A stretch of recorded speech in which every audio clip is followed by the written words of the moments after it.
एक नौकरानी तीन बहू। शांति का काफ़ी बड़ा परिवार था जिसमें वो अपनी तीन बहू निशा, कोमल और सुजाता के साथ रहा करती थी। शांति की तीनों बहुएं कामचोर के साथ साथ कंजूस भी थी, इसीलिए शांति ने घर में एक नौकरानी रखी थी। अरे कमला, कहाँ रह गई? जल्दी आ, मेरे पैरों में बहुत दर्द हो रहा है, ज़रा मालिश कर दे। बड़ी मालकिन, मैं बस आपका तेल लेकर आ ही रही थी। लाओ पैर दो, मैं आपका पैर दबा दूं।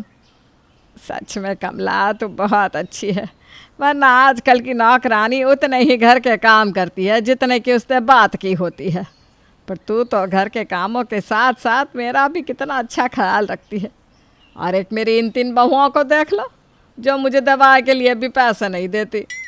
अरे बड़ी मालकिन, ये तो हर घर की कहानी है, और मैंने तो यहाँ इसीलिए नौकरी करनी शुरू करी क्योंकि मुझे आपका स्वभाव बहुत अच्छा लगा।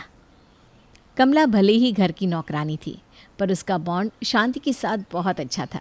शांति भी कमला को बहुत मानती थी, इसलिए कमला भी कोई शिकायत का मौका नहीं देती और समय पर सारा काम करती। पर कमला के आने से शांति की तीनों बहुएं एक नंबर की आलसी हो गई थी। वो तीनों भी अपने काम अपनी नौकरानी से ही करवाती। कमला, छत पर कपड़े सूख रहे हैं, बादल बहुत ज़ोर से गरज रहे हैं, मुझे लगता है कि बारिश होने वाली है। जा, पहले तो जल्दी से सारे कपड़े उतार दे। कमला, कपड़े उतारने के बाद ज़रा मेरे कमरे में आ जाना, मुझे तुझसे कुछ काम है। कमला, मौसम बहुत अच्छा है, आज पकौड़ी खाने का दिल कर रहा है, आज ना थोड़ी सी पकौड़ी भी बना लेना। शर्म लिहाज तो तुम तीनों बेच कर खा गई हो।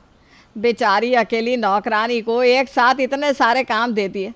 पहले उस बेचारे को थोड़ा सांस तो लेने दो। अरे कोई बात नहीं बड़ी मालकिन, मैं यहाँ काम करने ही तो आई हूँ, आप फिक्र मत करो, मैं सारे काम कर लूँगी। अब कमला बिना कोई शिकायत करे घर के कामों के साथ तीनों बहुओं के काम भी करती रहती है। देखते ही देखते कुछ दिन बीत जाते हैं और 1 महीना हो जाता है। मुझे यहाँ काम करते हुए 1 महीना हो गया है। मेम साहब ने तो कहा था कि 10 तारीख तक सैलरी मिल जाएगी, लेकिन आज 12 हो गई, पता नहीं सैलरी कब मिलेगी। क्या हुआ कमला, किस सोच में डूबी हुई है? कुछ नहीं मालकिन, बस ऐसे ही। अच्छा मालकिन, मुझे ना 1 महीना हो चुका है, आपकी तीनों बहुओं ने कहा था कि 10 तारीख तक पगार दे देंगी, आज तो 12 हो गई है। दरअसल क्या है ना, मुझे पैसों की ज़रूरत है, 10 तारीख तक मुझे भी सबको पैसे देने होते हैं। अरे कमला, वो तेरे ही तो काम के पैसे हैं, तो अपने ही पैसे मांगने में इतना हिचकिचा क्यों रही है? जा जाकर बड़ी बहू से मांग ले। शांति के कहने पर कमला शांति की बड़ी बहू निशा के पास जाती है और उससे अपनी तनख्वाह मांगती है। मेम साहब, आज 12 तारीख हो गई है, मुझे पैसों की ज़रूरत है, अगर आप मुझे मेरी सैलरी दे देती तो अच्छा रहता। जानती हूँ कमला, तुझे 1 महीना हो गया है यहाँ काम करते हुए, पर वो क्या है ना, मेरे पति को खुद अभी तक सैलरी नहीं मिली, तो मैं तुझे नहीं दे पा रही हूँ। एक काम करना, कोमल से जाकर ले ले, उसके पति की सैलरी 1 तारीख को ही आ जाती है। निशा के कहने पर अब कमला कोमल के पास जाती है और उससे अपनी सैलरी मांगती है, पर कोमल भी निशा की तरह बहाना मार देती है। माफ़ करना कमला, मेरी तो दिमाग से ही निकल गया कि 10 तारीख को तुझे सैलरी देनी है।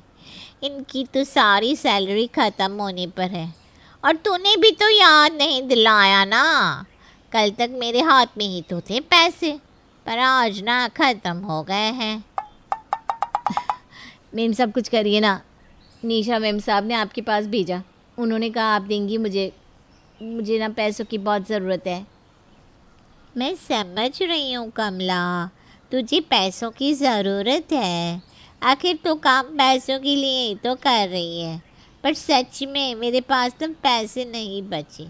इस महीने घर का पूरा खर्चा मैंने ही उठाया था। तो एक काम कर, सुजाता से मांग ले, कल ही मेरे देवर को सैलरी मिली है, वो तुझे दे देगी, मेरा नाम ले लेना।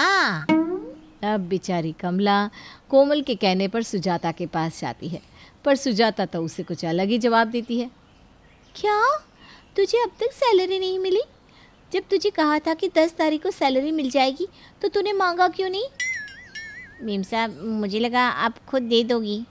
कमला तो बहुत भोली है, पर मैं भोली और बेवकूफ़ बिल्कुल नहीं हूँ।